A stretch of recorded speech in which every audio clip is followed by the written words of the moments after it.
नमस्कार किसान साथियों, कैसे हैं आप। उम्मीद करता हूं बहुत ही बढ़िया होंगे।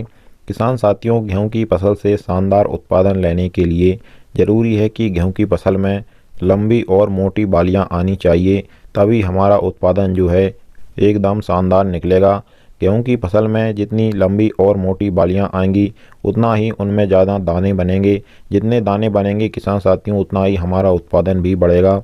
इसके लिए हमें एक शानदार फार्मूले वाला स्प्रे गेहूं की फसल में सही समय पर करना पड़ेगा, जिससे आपकी गेहूं की फसल में किसान साथियों लंबी और मोटी बालियां निकलेंगी। बालियों में ज़्यादा से ज़्यादा फूल आएगा और जितना ज़्यादा फूल आएगा उतना ही दाना बनेगा।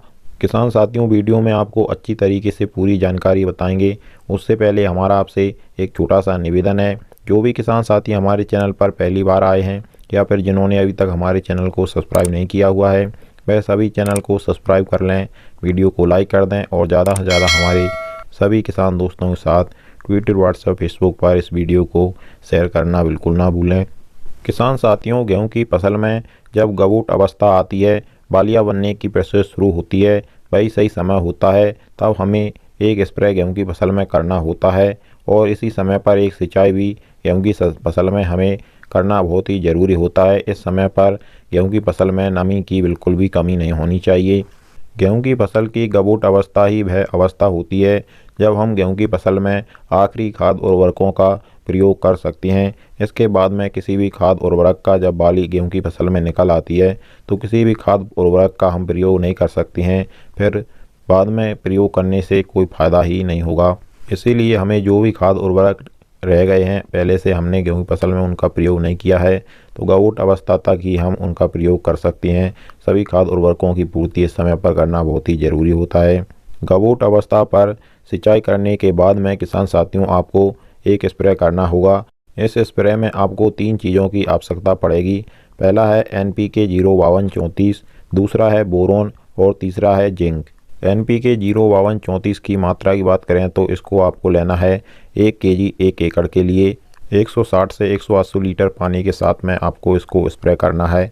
इसी में आपको जो हमारा 20% वाला बोरोन आता है उसकी 100 ग्राम मात्रा लेनी है 1 एकड़ खेत के लिए, और जिंक की मात्रा भी आपको 100 ग्राम ही लेनी है। जो हमारी चिलेटेड जिंक आती है 12% वाली, वह लेनी है आपको। इन तीनों का अलग अलग घोल बना करके आपको एक साथ स्प्रे वाले पंप में डाल करके गेहूं की फसल में गबूट अवस्था पर आपको स्प्रे कर देना है। इन तीनों चीज़ों से क्या हुआ किसान साथियों, आपकी गेहूं की फसल में फास्फोरस और पोटास की पूर्ति हो जाएगी। गबूट अवस्था से बालियां बनने तक गेहूं की फसल को फास्फोरस और पोटास की ज़्यादा आवश्यकता होती है, और इसमें हमने जो बोरोन मिलाया है उसका महत्वपूर्ण कार्य यह रहेगा जो आपकी बालियों में ज़्यादा से ज़्यादा परागण की क्रिया होगी, फूल बनेंगे, फूल से दाना बनेगा, दाना चमकदार बनेगा, मोटा बनेगा और वजनदार बनेगा। और इस समय पर हम जिंक दे रहे हैं तो जिंक से हमारी गेहूं की फसल की जो पत्तियां होती हैं वह पीली पड़ने लगती है, उसमें जिंक की कमी आ जाती है। जिंक की गेहूं की फसल को बहुत ज़्यादा आवश्यकता होती है, तो इस समय पर भी हमें जिंक गेहूं की फसल को देना चाहिए, जिससे जो महत्वपूर्ण पत्तियां होती हैं भोजन बनाने का काम करती हैं वह पीली ना पड़ें। और किसान साथियों, अगर आपकी गेहूं की फसल गबूट अवस्था पर आपको ऐसा लग रहा है कि हमारी गेहूं की फसल कमज़ोर है, सही से उत्पादन नहीं दे पाएगी, तो आपको इसी में जो हमारी लिक्विड सागरिका आती है उसको भी इसी में मिला करके इस समय पर स्प्रे कर देना है।